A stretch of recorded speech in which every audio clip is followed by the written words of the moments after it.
kita masih menjelaskan tentang sejarah kelam Yahudi yang ada di kota Madinah di zaman Nabi sallallahu alaihi wasallam.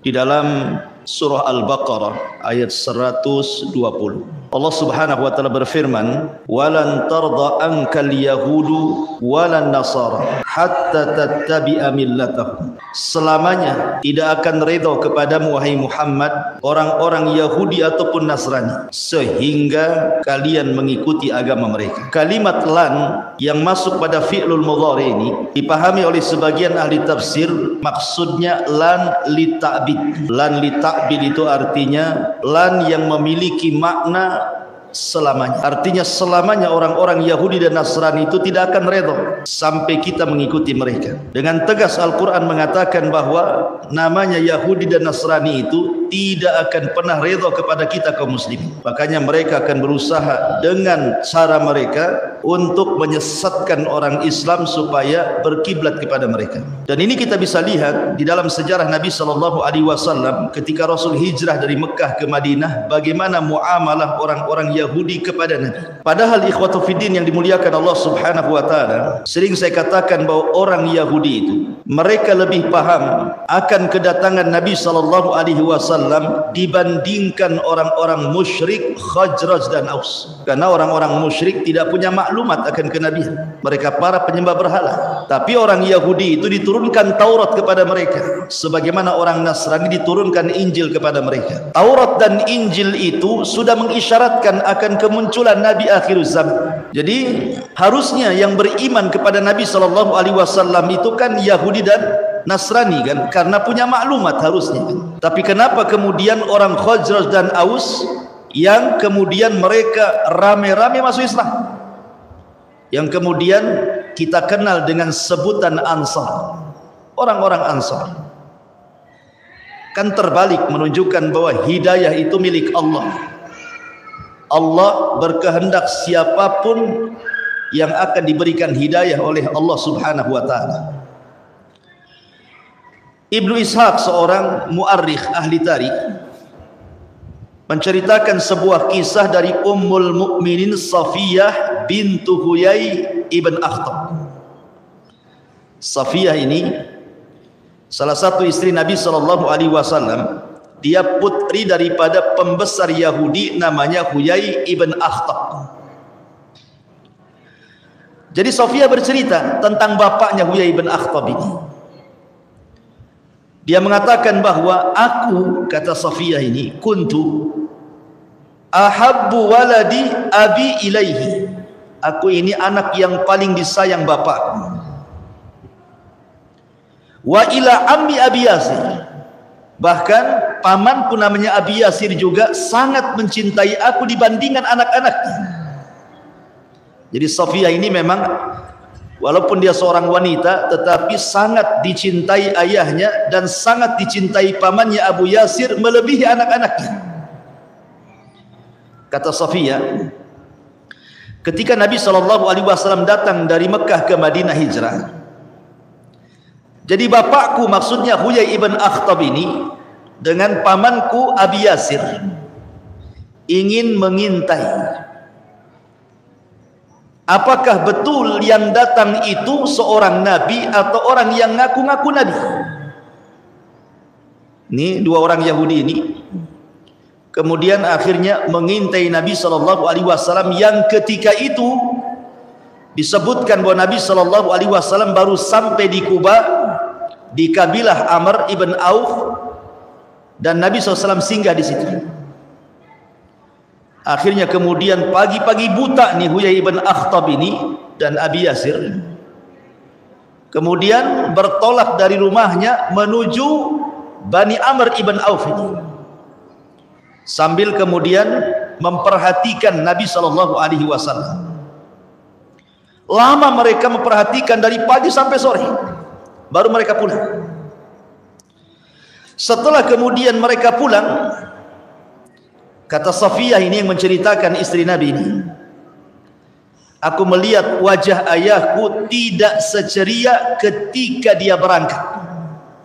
Murung wajahnya. Kemudian aku pun menguping apa yang dibicarakan bapakku Huyai ibn Akhtab dengan Abu Yasir pamanku. Katanya Abi Yasir berkata kepada Huyai ibn Akhtab, "Ahuwa, apakah memang itu yang engkau lihat bahwa memang dia seorang nabi?" Abu Yasir berkata ini kepada Huyai ibn Akhtab, "Apakah dia memang seorang nabi?" "Ahuwa," katanya. Maka kata Huyai ibn Akhtab, "Na'am, ya, wallahi dia itu nabi," katanya. Karena sudah kucocokkan alamat tanda-tanda yang kubaca dalam Taurat persis seperti apa yang ada pada dia, katanya. Tapi lihat bagaimana hasadnya orang Yahudi ini. Katanya kemudian Abi Yasir berkata lagi, "Bagaimana pendapatmu tentang dia? Apakah kita harus ikut dia?" Maka lihat jawaban Huyai ibn Akhtab, qala adawatuhu wallahi ma baqaitu, katanya. Demi Allah, selama aku hidup aku akan jadi musuh dia selamanya, katanya. Dia sudah tahu dia nabi, tapi dia malah mengatakan seperti itu. Demi Allah, selama aku masih hidup aku akan jadi musuhnya, katanya.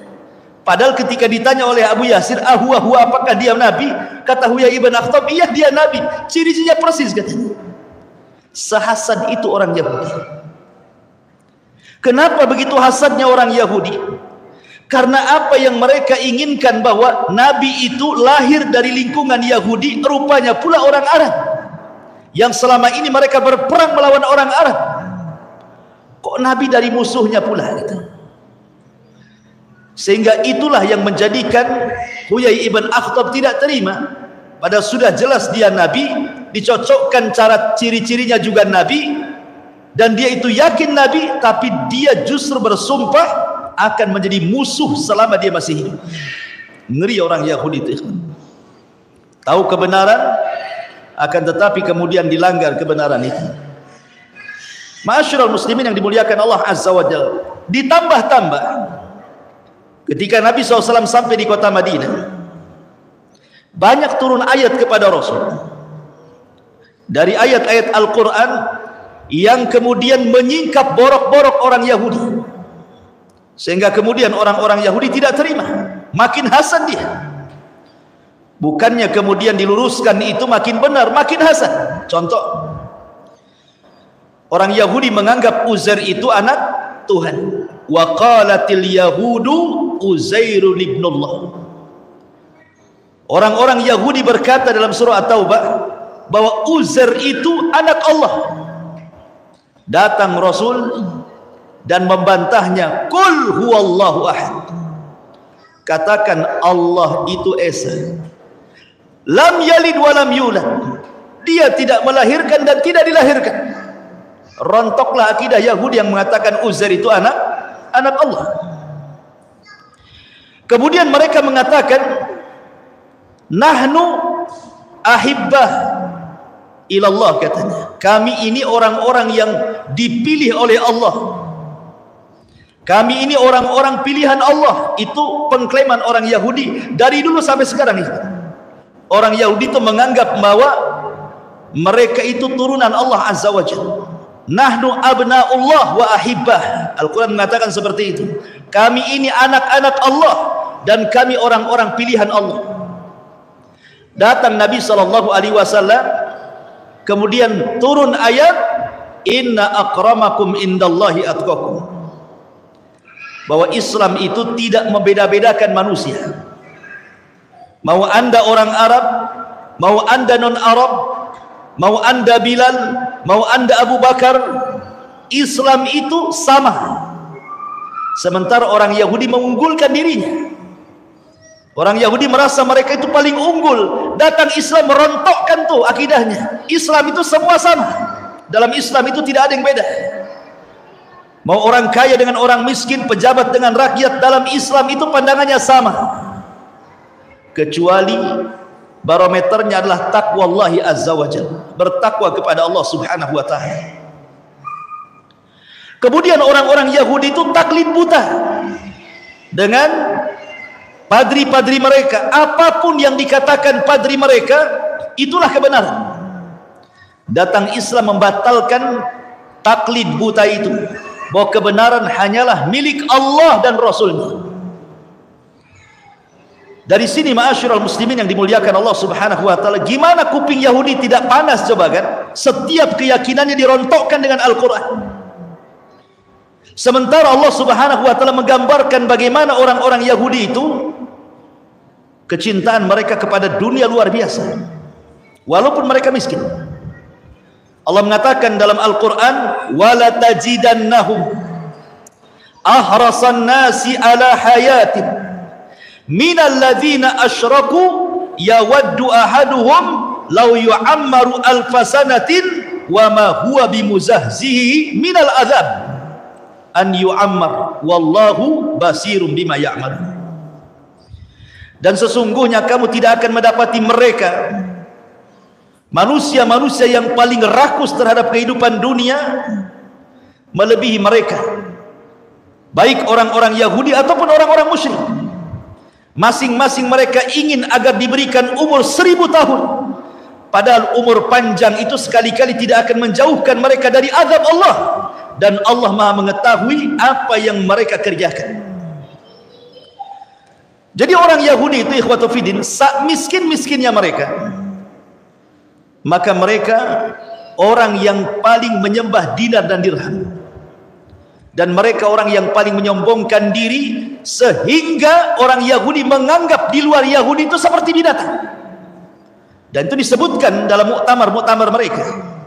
Sampai hari ini kita ini dianggap binatang oleh orang-orang Yahudi itu. Tidak ada kimah bahasa Arabnya, tidak ada nilainya di mata mereka.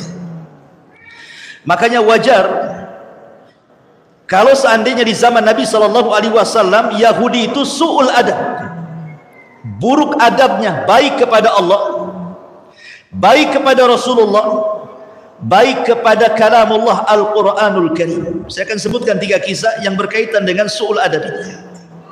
Kisah yang pertama, bagaimana buruk akhlaknya orang-orang Yahudi itu kepada Allah.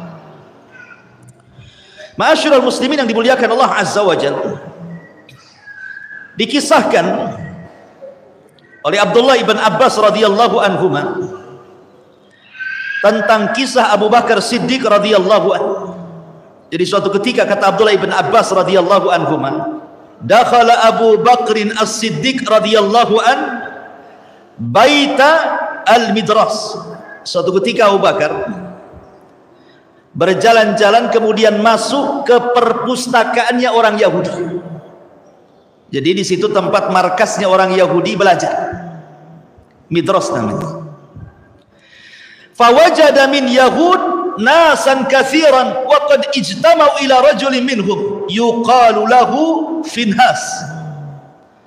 Tiba-tiba Abu Bakar Siddiq radhiyallahu anhu melihat kok ramai orang-orang Yahudi di situ sedang belajar kepada seorang padri yang namanya Finhas. Yahudi ini, rahib ini namanya Finhas. Kana min ulama'ihim wa akhbarihim. Si Finhas ini termasuk ulama Yahudi dan termasuk ahli ibadahnya dari kalangan Yahudi. Wa ma'ahu habrun yuqalu lahu Asya'. Dan di samping Minhas ini ada seorang padri juga namanya Asya'. Jadi ada 2 di situ padri yang sedang mengajar. Satu namanya Finhas, satu namanya Asya'. Dua-duanya tokoh besarnya Yahudi. Dan manusia berkumpul kepada Asya'. Jadi Abu Bakar Siddiq radhiyallahu anhu mendatangi Finhas, pembesar Yahudi ini.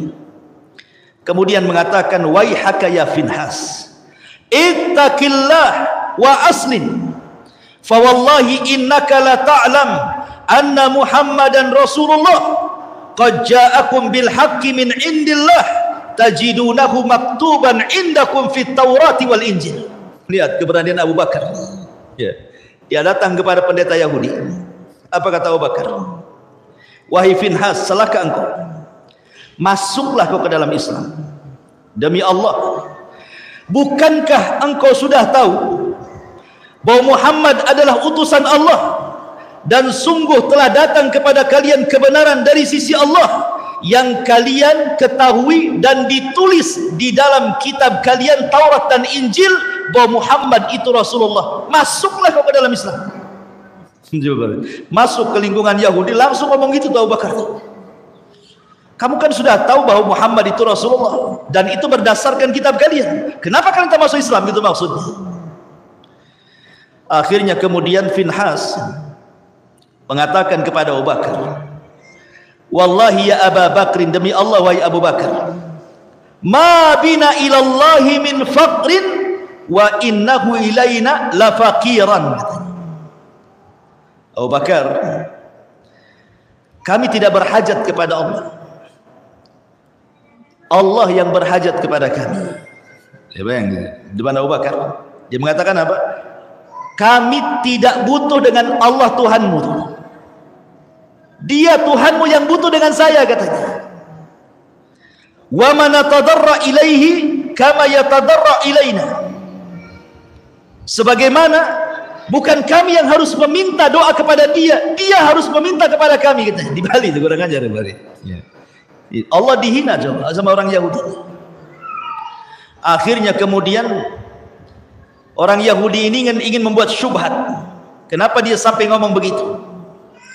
Wahai Abu Bakar, bukankah dalam kitabmu, maksudnya Al-Quran, ada ayat man dzalladzi yuqridullaha qardan hasana fayudha'ifahu lahu ad'afan katsira wallahu yaqbid wa yabsut wa ilaihi turja'un. Barang siapa yang meminjami Allah dengan pinjaman yang baik, maka Allah akan melipat gandakan ganti kepadanya dengan yang lebih baik. Dia tahu bakar ayat ini. Kalau Tuhanmu kaya, kenapa dalam Qur'anmu barang siapa yang meminjami Allah, berarti Allah itu fakir, dia pinjam sama kita. Syubhatnya orang Yahudi. Ya. Kemudian kalian datang melarang kami riba, tidak boleh riba. Tapi Tuhanmu berbuat riba, katanya. Karena di sini kalau kita meminjamkan kepada Allah, Allah lipat gandakan gantinya, kan? Kurang ajar nggak? Orang Yahudi itu juga. Ya. Dia ngasih syubhat kepada Abu Bakar. Emosi Abu Bakar, nggak tahan dia. Ditamparnya si Finhas yang di depan orang, ditampar. Ya. Kemudian pergi. Si Finhas ini merasa dilolimi. Apa salah dia? Kenapa dia sampai dipukul? Datang dia kepada Nabi SAW melapor. Kemudian di hadapan Nabi SAW dia mengatakan, ya Rasulullah, undur ma sana'a bi sahibuk. Lihat apa yang diperbuat temanmu si Abu Bakar itu. Dia sudah memukul wajahku, katanya. Kemudian Rasul mengatakan kepada Abu Bakar, ya Abu Bakar, ma hamalaka ala ma sana'ta. Betul kau lakukan itu wahai Abu Bakar? Kata Abu Bakar, bala, tentu aku lakukan itu. Ya. Kenapa kau lakukan? Kenapa kau pukul dia? Maka Abu Bakar Siddiq radhiyallahu anhu mengatakan, karena dia mengatakan Tuhan kita, Allah maksudnya, fakir dan mereka kaya, katanya. Maka Rasul mengatakan, ya Finhas, betul apa yang dikatakan Abu Bakar? Oh enggak benar, aku enggak pernah mengatakannya, katanya. Kurang ajar dia, kan? Ya. Jadi munafik itu bukan orang musyrik saja seperti Abdullah ibn Ubay saja, tapi Yahudi juga ada munafiknya. Karena kaidah munculnya munafik itu apabila Islam kuat, maka kuatlah munafik. Kalau Islam lemah, maka lemahlah munafik. Jadi munafik itu sesuai dengan kekuatan Islam. Kalau Islam kuat, munafiknya makin kencang. Kalau Islam lemah, justru nggak ada munafik. Ngapain kalau Islam lemah jadi munafik? Jadi kafir aja lah. Kan gitu bahasanya. Makanya karena Islam kuat jadi munafik dia. Jadi ada orang Yahudi yang munafik juga. Oh enggak, aku nggak ngomong gitu sama Abu Bakar. Kadzabta ya Abu Bakrin, dusta kau ya Abu Bakar, katanya. Maka kemudian Allah Subhanahu wa taala turunkan ayat karena Abu Bakar, karena masalahnya tidak ada saksi. Sehingga kemudian Abu Bakar tidak bisa membela diri, kan begitu. Tapi ucapan Abu Bakar hak, makanya Allah turunkan ayat. Satu ayat untuk si Finhas, satu ayat untuk Abu Bakar. Ya. Satu ayat untuk si Finhas ini turun surah Al-Imran. Turun surah kepada Abu Bakar turun surah Al-Imran. La tublawunna fi amwalikum wa anfusikum wala tasma'unna minal ladzina utul kitaba min qablikum wa minal ladzina asyraku adan katsira wa in tasbiru wa tattaqu fa inna dzalika min azmil umur. Ayat ini turun kepada Abu Bakar mengobati luka Abu Bakar karena merasa bahwa beritanya tidak diakui. Maka Allah mengatakan, kamu sungguh akan diuji terhadap hartamu dan juga dirimu. Dan juga kamu sungguh-sungguh akan mendengar dari orang-orang yang diberikan kitab sebelum kamu, dan dari orang-orang yang mempersekutukan Allah gangguan yang sangat menyakitkan hatimu. Allah dihina apa enggak sakit? Jika kamu bersabar wahai Abu Bakar seolah-olah seperti itu dan bertakwa, maka sesungguhnya yang demikian itu termasuk urusan yang patut diutamakan. Tetapi kemudian turun kepada Finhas, berucapan dia benar, mengatakan Allah miskin dan mereka orang Yahudi merasa kaya. Turun ayat kepada mereka. Apa ayatnya? Laqad sami Allahu qaulal ladzina qalu innallaha faqirun wa nahnu aghnia sanaktubu ma qalu wa qatlahumul anbiya bighairi haqq wa naqulu dzuqu adzabal hariq. Sungguh Allah mendengar ucapan orang yang mengatakan Allah itu fakir, kami yang kaya. Siapa yang mengucapkan? Finhas. Maka kami akan catat apa yang mereka katakan, dan terhadap pembunuhan mereka dahulu kepada para nabi, dan kami katakan kepada mereka, rasakanlah kelak azab neraka yang akan membakar kalian. Subhanallah, bagaimana su'ul adabnya siapa? Yahudi kepada Allah Subhanahu wa ta'ala. Dia mengatakan Allah fakir, mereka pula kaya. Ini satu kisah bagaimana su'ul adab mereka kepada, banyak sebenarnya kisahnya. Seperti mengatakan Allah bakhil, ya. Kemudian kisah yang kedua, bagaimana su'ul adab mereka kepada Nabi sallallahu alaihi wasallam. Ini dikisahkan di dalam kitab Sahihaini, Bukhari Muslim, ketika Aisyah radhiyallahu anha bercerita. Jadi yang menceritakan di sini adalah Aisyah Ummul Mukminin radhiyallahu anha. Ada seorang Yahudi tiba-tiba mengucapkan salam kepada Nabi sallallahu alaihi wasallam dengan salam kematian. Assalamu alaikum ya Muhammad. Bukan assalamu alaikum. Assamu alaikum. Beda kalau assalamu alaikum dengan assamu alaikum. Kalau assalamu artinya selamat. Kalau assam itu artinya racun. Seolah-olah kalau diartikan assamu alaikum, mati aja kau Muhammad gitu bahasanya. Kalau assalamu alaikum, mudah-mudahan Allah Subhanahu wa taala berikan keselamatan kepadamu wahai Muhammad. Aisyah radhiyallahu anha Ummul Mukminin mendengar ucapan orang Yahudi ini, kemudian ngomong sama Nabi sallallahu alaihi wasallam. Ya Rasulullah, kata Aisyah, kenapa kau tidak jawab mereka dengan membalik kata-kata mereka? Bukankah mereka adalah abna'u al-khanazir, anak-anaknya babi katanya. Abna'ul khanazir, karena orang-orang Yahudi dikutuk menjadi kera dan babi, kan begitu ya. Kunu qiradatan khasiin, kan itu. Jadi Aisyah radhiyallahu mengatakan, kenapa kau tidak balas mereka? Bukankah mereka adalah abna'u al-qiradata wal khanazir, anak-anaknya kera dan babi, kata Aisyah. Apa kata Nabi SAW? Wahai Aisyah, jangan seperti itu. Islam tidak mengajarkan kekotoran bicara. Rasul mengajarkan adab, jangan dibalas keburukan dengan keburukan, balaslah keburukan dengan kebaikan. Rasul ingin mentarbiyah istrinya. Nah, harusnya antum gitu. Kalau istri sudah mulai gibah, antum tegurlah. Janganlah gibah. Jangan pula antum yang mancing. Cemana kondisi tetangga sebelah? Antum pula yang mancing. Antum yang tegur. Sudah. Enggak usah lagi cerita si anu dah. Masak aja. Jadi Aisyah radhiyallahu anha emosi Aisyah, Rasul itu enggak terpengaruh sebenarnya. Mau dicaci maki Rasul sudah biasa. Lebih parah lagi ketika dia berada di Mekah kan gitu ya. Dikatakan gila, dikatakan tukang zina, biasa bagi Nabi. Apalagi hanya mengatakan assalamualaikum. Rasul itu enggak dimasukkan ke dalam hati. Dan ini tarbiyah bagi kita kan. Kalau ada orang-orang yang mengucapkan kalimat buruk kepada kita, tidak perlu masuk ke dalam hati. Cukup masuk telinga kanan, melesat ke telinga kiri. Kalau perlu masuk ke telinga kanan, mental lagi tidak sempat masuk otak. Jadi tidak sakit kali hati kita ini.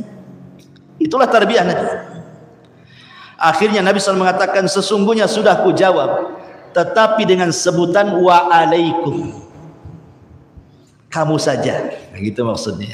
Jadi kalau mereka mengatakan mati aja kau Muhammad, kata Rasul wa alaikum, kau saja yang mati, gitu maksudnya. Tidak perlu ditambah-tambah kalimatnya. Tapi lihat bagaimana su'ul adab di sini kan. Jelek sekali mereka adabnya kepada Nabi SAW itu. Begitulah su'ul adabnya orang-orang Yahudi. Jadi kalau hari ini kemudian ada orang-orang yang mencela Rasul, menghina Rasul, istihza kepada Rasul, su'ul adab kepada Rasul, dengan mengatakan khamar minuman nabilah, kata subhanallah, na'udzubillah. Ma'asyiral muslimin yang dimuliakan Allah Azza wa Jalla. Kemudian yang ketiga, bagaimana su'ul adab mereka terhadap Al-Quran, terhadap Al-Quranul Karim. Ketika orang-orang Yahudi datang kepada Nabi SAW bertanya soal ruh, apa itu ruh? Maka Nabi terdiam karena Nabi tidak punya jawaban. Nabi tidak boleh menjawab dengan hawa nafsunya. Nabi itu harus menjawab dengan wahyu yang diwahyukan kepadanya. Wa ma yantiqu anil hawa in huwa illa wahyun yuha. Rasul itu tidak pernah mengucapkan dengan hawa nafsunya. Pasti setiap ucapannya wahyu yang Allah wahyukan kepadanya. Karena Allah yang mengatakan lau taqawwala alaina ba'dal aqawil la akhadna minhu bil yamin thumma laqata'na minhul watin. Muhammad, kalau engkau berani, kata Allah, mengucapkan sebuah pendapat yang tidak bersumber dariku, kata Allah, ku tarik tangan kananmu, ku potong urat nadimu. Jadi Allah mengancam ya, tidak boleh Rasul mereka-reka yang Allah tidak katakan.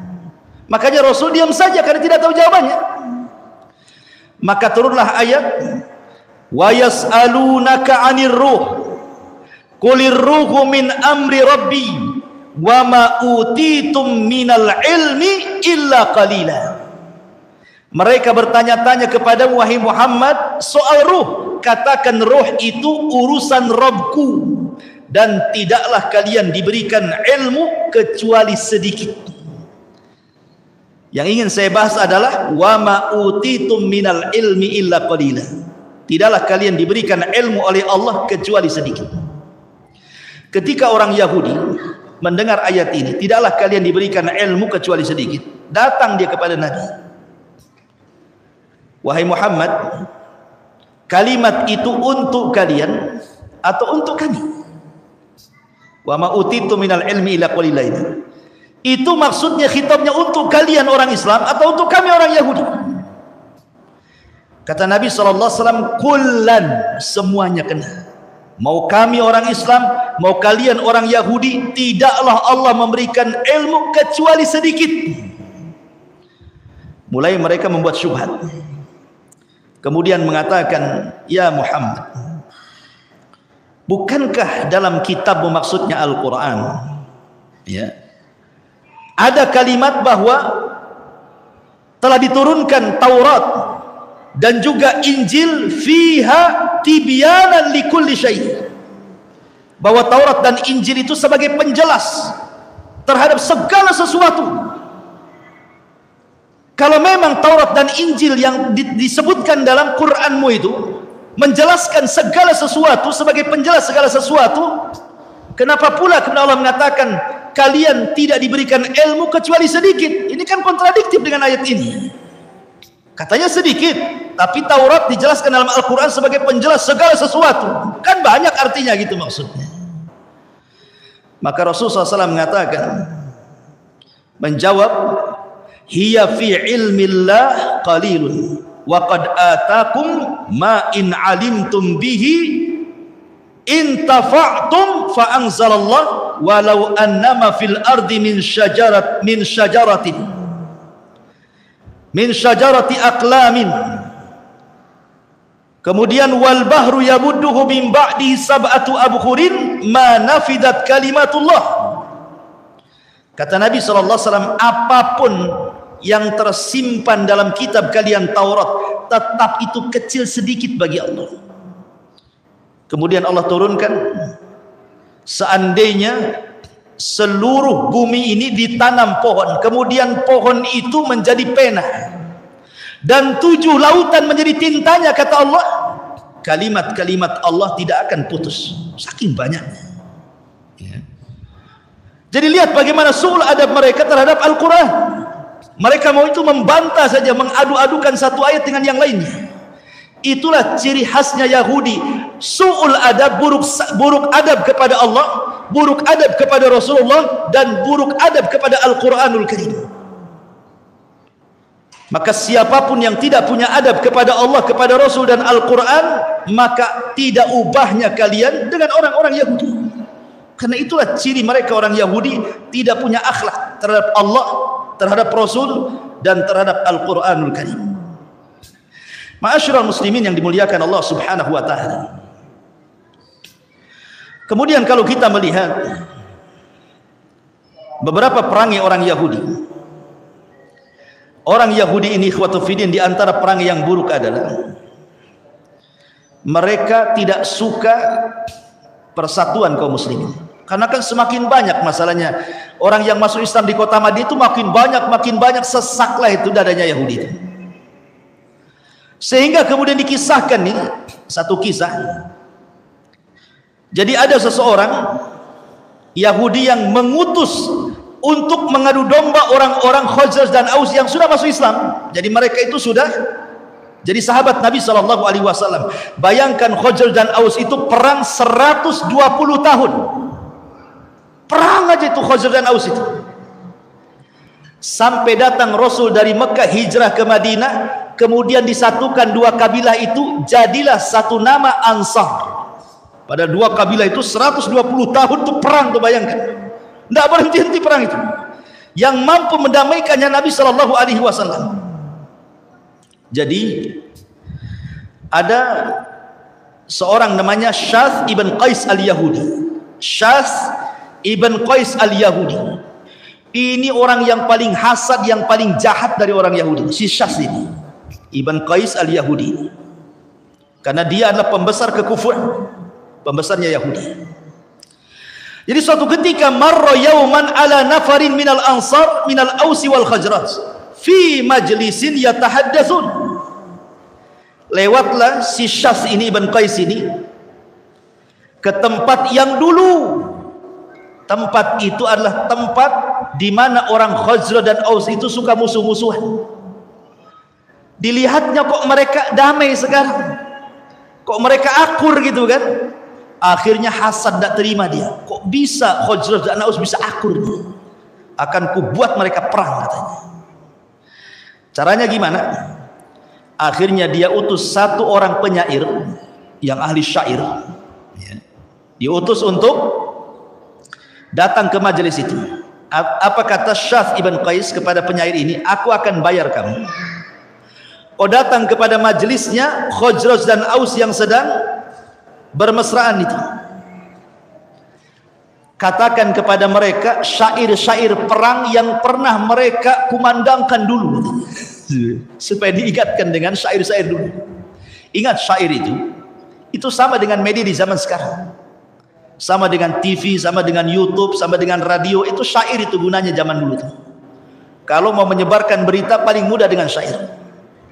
Dan syair itu bisa membuat orang menangis, bisa membuat orang pingsan, bisa membuat orang dendam, bisa membuat orang marah, bisa buat orang perang. Itu syair itu. Ya, syair itu luar biasa. Orang sedih aja bisa ketawa dengan syair. Orang tertawa bisa sedih-sedih gitu. Itulah syair, kekuatan syair di zaman itu. Datanglah kemudian ke orang-orang Khazraj dan Aus ini dari kalangan Ansar yang sedang ngobrol mesra-mesraan karena sudah nggak ada musuh-musuhan lagi. Semua sudah masuk Islam. Ngobrol lah kemudian di tengah-tengah mereka. Tiba-tiba dia melantunkan syair-syair lama, kenangan-kenangan lama ketika kedua kabilah ini perang. Bangkitlah emosi orang-orang Khazraj dan Aus ini. Kemudian diingatkan tentang kekalahan Khazraj dari Aus. Aus ini kabilah kecil, Khazraj ini kabilah besar, tapi bisa kalah sama Aus kan itu. Jadi orang-orang Khazraj tidak terima, merasa kemudian direndahkan dengan syairnya itu. Masa kalian ini Khazraj negara besar kok kalah sama negara kecil gitu maksudnya. Emosi, akhirnya terbangkitkan emosi kedua kabilah ini. Mau perang, ambil pedang tuh.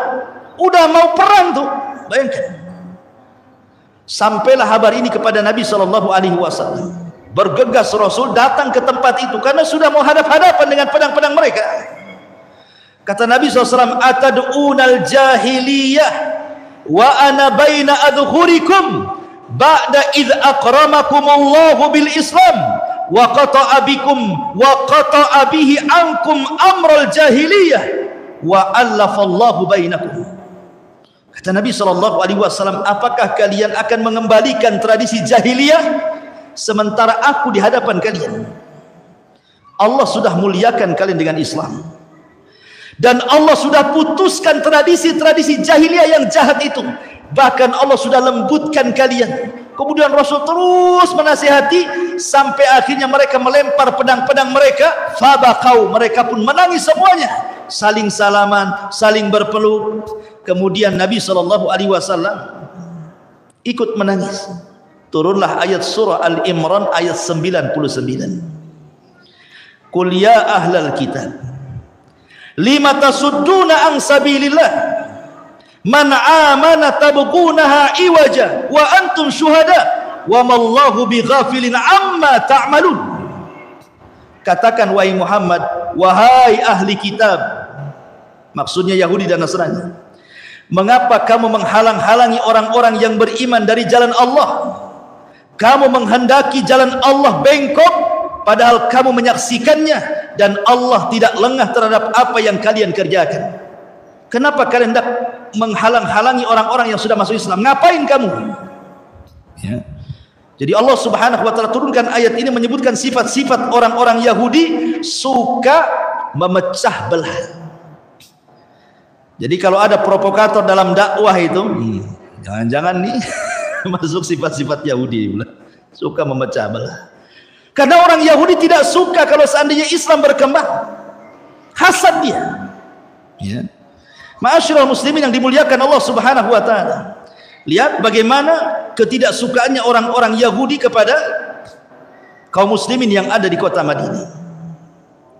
Bahkan mereka itu tukang hasud. Tukang hasud.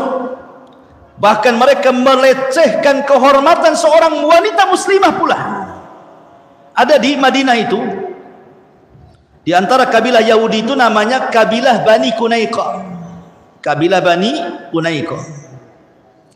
Kabilah Bani Qunaiqah itu kabilah Yahudi yang pertama yang terusir dari kota Madinah. Kabilah Bani Qunaiqah. Kenapa demikian? Jadi ketika kaum muslimin ini menang di perang Badar, orang Yahudi tidak suka. Kemudian mengejek, ialah musuh kalian orang-orang musyrik, patutlah kalian menang katanya. Coba kalau musuh kalian aku, orang Yahudi, kalah kalian. Kan kurang ajar tuh. Ialah musuhnya orang-orang itu, cobalah musuh perang sama kami gitu. Nggak kalah kalian. sampai berita ini kepada Rasul. Ya, bayangkan. Ditambah-tambah kemudian Bani Kunaiko ini mengutus utusan ke Quraisy untuk apa? Membangkitkan dendam kekalahan, supaya suruh balas. Kami akan bantu dari Madinah. Udah bayangkan orang Yahudi kan, siasat mereka. Akhirnya kemudian sampai suatu ketika adalah wanita muslimah ke pasar, membeli sesuatu, masuk ke dalam pasar. Kemudian dipaksa orang Yahudi untuk membuka cadarnya, membuka hijabnya, auratnya. Wanita ini tak mau, fa'abat, tak mau. Rupanya ketika wanita ini duduk, jilbabnya diikat di kursi. Dia tidak sadar kalau diikat. Pas bangun, ketarik, nampaklah auratnya. Menjeritlah wanita ini. Kemudian meminta pertolongan kepada kaum muslimin. Ada satu pemuda muslim ini nggak terima. Cari siapa yang mengikat kain wanita itu. Rupanya mengikat itu pemilik toko Yahudi. Langsung ambil pedang, tebas kepalanya, mati. Ketika kemudian, itu kan pasarnya Yahudi tuh, pasarnya Bani Kunaiko, orang Yahudi semua di situ. Ketika kemudian ada seorang muslim ini membunuh, karena apa? Karena dia sudah melecehkan seorang, ini satu pasar nggak terima, dikejarnya orang muslim yang membunuh satu Yahudi ini, kemudian dihakimi rame-rame, mati juga. Sampai berita ini kepada Nabi SAW. Berarti Bani Kunaiko ini sudah merobek perjanjian piagam Madinah. Ya, kan sudah ada piagam itu. Tidak boleh saling mendolimi, harus saling menjaga, dan begitu seterusnya kan. Ada 51 butir dalam piagam itu. Dan semua kemaslahatan dengan sangat adilnya dalam piagam itu. Betul-betul menerapkan syariat Islam. Berarti orang Yahudi sudah melanggar. Dari situ Rasul mempersiapkan pasukan, melucuti senjata orang-orang Bani Kunaiko, kemudian diusir keluar dari Madinah. Akhirnya mereka tinggal di perbatasan Syam. Seperti itulah jahatnya orang-orang Yahudi kepada kaum muslimin di zaman Nabi sallallahu alaihi wa ala alihi wasallam. Ma'asyiral muslimin yang dimuliakan Allah Subhanahu wa taala. Kemudian juga di antara mereka ada yang berusaha untuk membuat fitnah. Dengan cara apa? Dengan cara bagaimana kemudian mengolok-olok kaum muslimin, sebagaimana yang sudah saya jelaskan tadi, sehingga mereka harus berpecah. Terkadang juga supaya orang-orang yang sudah masuk Islam ragu-ragu dengan keislamannya. Jadi mereka membuat tasykik, keraguan. Gimana nih caranya? Orang-orang itu kembali kepada kekufuran mereka, balik lagi kepada kemusyrikan itu, jangan masuk ke dalam Islam. Caranya bagaimana? Membuat tasykik, membuat keraguan-raguan. Dengan cara apa mereka membuat keraguan-raguan? Dengan cara memperbanyak tanya kepada Nabi SAW. Jadi mereka itu caranya ada dengan cara mendebat di hadapan para sahabat. Nanti kalau Rasul tidak bisa menjawab, tengok Nabi kalian tidak bisa jawab. Dan itu dijelaskan dalam beberapa riwayat bagaimana orang Yahudi ini berusaha untuk meragukan kaum muslimin dari agama Islam. Contoh beberapa kasus. Ketika orang-orang Yahudi ditanya oleh Nabi SAW, man ahlun nar? Siapa penduduk neraka? Siapa penduduk neraka? Maka orang Yahudi mengatakan, nahnu, kami penduduk neraka. Summa takhlufuna antum, tapi kami sebentar saja, habis itu kau penggantinya. Iya betul, kami penduduk neraka, tapi sebentar saja. Berapa hari? 40 hari saja. Makanya turun ayat, wa qalu lan tamassana an-nar illa ayyaman ma'dudat, katanya. Kalaupun kami harus masuk neraka, paling beberapa hari di neraka itu. Ada yang mengatakan 40 hari, diambil dari kesalahan Bani Israel ketika ditinggal Nabi Musa mengambil Taurat, mereka menyembah patung anak sapi. Ya 40 hari itulah kesalahan kami katanya. Habis itu kalian yang gantikan, kalian kekal di dalamnya katanya. Maka Rasul mengatakan kadzabtum, dusta kalian. Laqad alimtum anna la nukhlifukum. Kalian sudah tahu enggak mungkin kami jadi ganti kalian di neraka. Kalian akan dikekalkan di dalamnya. Makanya turun ayat wa qalu lan tamassana nar illa ayyaman ma'duda. Qul attakhadtum indallahi ahdan fala yukhlifallahu ahdah am taquluna 'alallahi ma la ta'lamun. Mereka berkata, neraka tidak akan menyentuh kami kecuali beberapa hari saja. Ada yang mengatakan beberapa hari di sini, ada yang mengatakan 40 hari, ada yang mengatakan 1 minggu saja. Karena orang Yahudi meyakini bahwa umur dunia itu 7,000 sana, 7.000 tahun.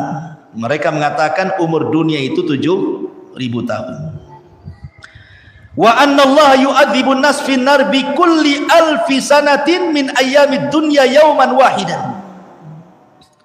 Dan Allah akan mengadab manusia di neraka setiap 1000 tahun ya, dengan kehidupan dunia, maka akan dikecualikan 1 hari.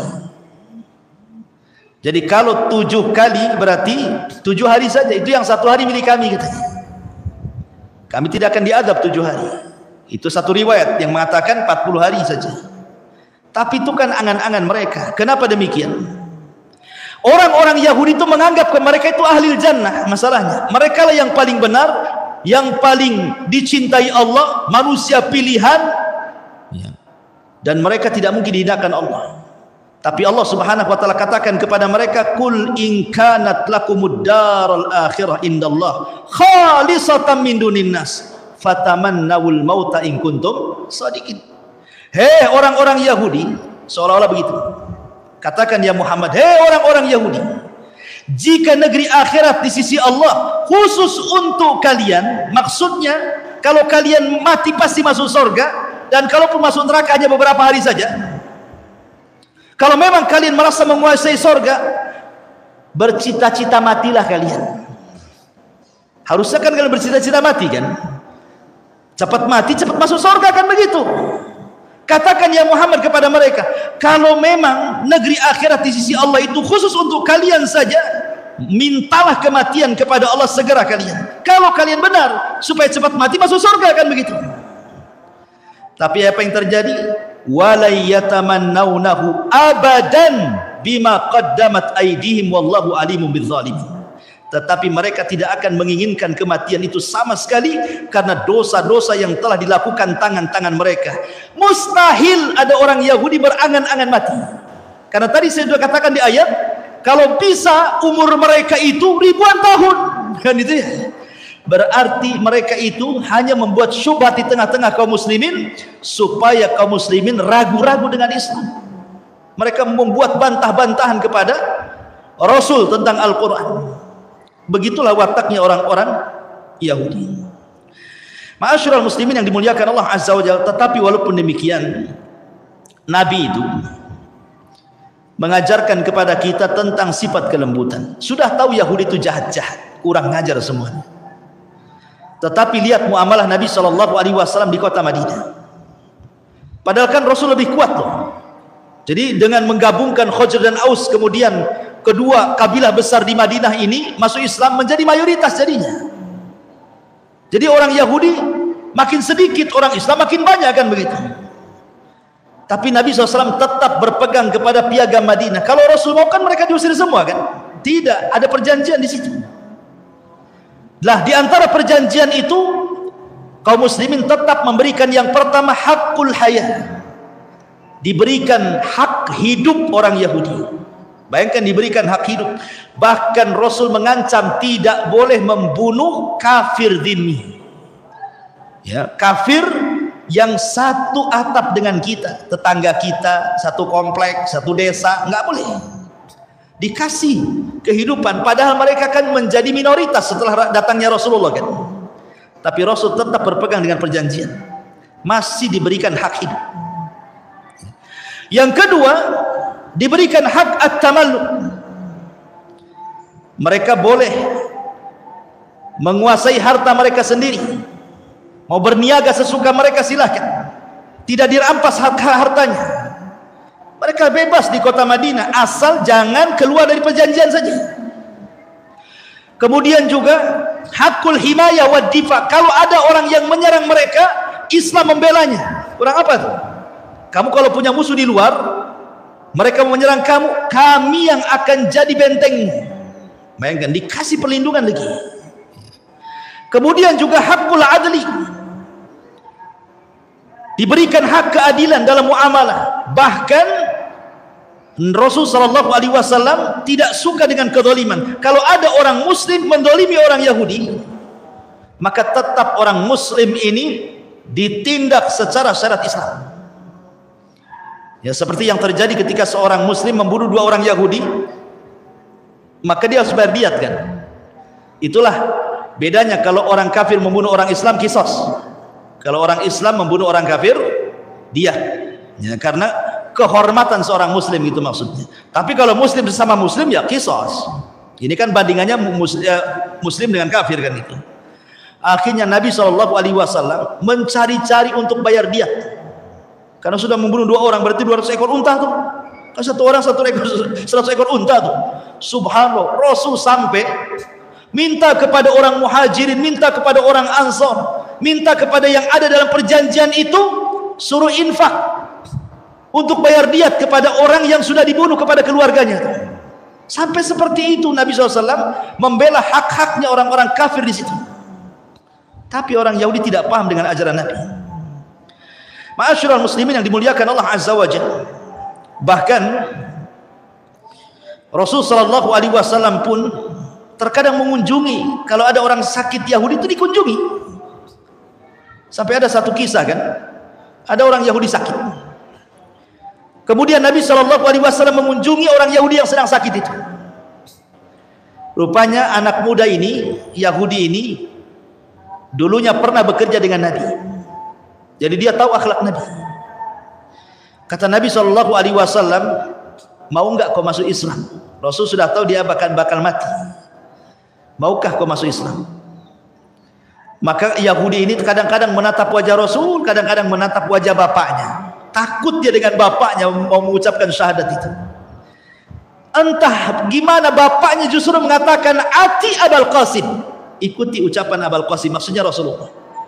Maka Yahudi mengatakan asyhadu an la ilaha illallah wa annaka rasulullah, kemudian mati. Kemudian Rasul keluar rumah, angkat tangannya tinggi-tinggi dan mengatakan apa? Alhamdulillah alladzi anqadahu minan nar. Segala puja dan puji bagi Allah yang telah menyelamatkan si Yahudi itu dari api neraka. Karena dia masuk Islam, baru mati. Ya berarti wala tamutunna illa wa antum muslimun kan gitu. Berarti dia mati di atas Islam. Bahkan ketika Nabi SAW disihir oleh siapa? Labid ibn A'sam. Jelas-jelas disihir. 6 bulan Rasul kena sihir, sampai linglung Rasul. Ya. Sampai dia merasa sudah mandi junub, padahal tidak junub. Tetapi tidak mempengaruhi wahyu, sekali lagi hanya kelemahan kepada fisiknya saja. Ketika Rasul sudah sembuh dan diruqyah oleh malaikat Jibril, kemudian turun surah Muawwidhataini, Qul a'udzu binnas dan Qul a'udzu birabbil falaq, Rasul tidak membalas kepada siapa? Labid ibn A'sam. Tidak. Bisa saja kan Rasul membalas, kan sudah tahu tuh yang menyihirnya siapa kan? Rasul tidak balas, dibiarkan Labid bin A'sam. Bahkan orang yang meracun Nabi sekalipun, Zainab bintul Haris, ketika Nabi SAW pulang dari Khaybar, dan itu terakhir peperangan melawan Yahudi dan KO, sehingga tidak ada lagi orang Yahudi, sudah habis di Khaybar. Akhirnya dendam orang Yahudi, cemana nih caranya menghalangi dakwah ini, kami sudah nggak sanggup berperang melawan Rasulullah. Akhirnya mereka pun berinisiatif untuk meracuni Nabi. Tanyalah Zainab bintul Haris ini, makanan apa kesukaan Nabi itu? Oh, pahanya daging kambing katanya.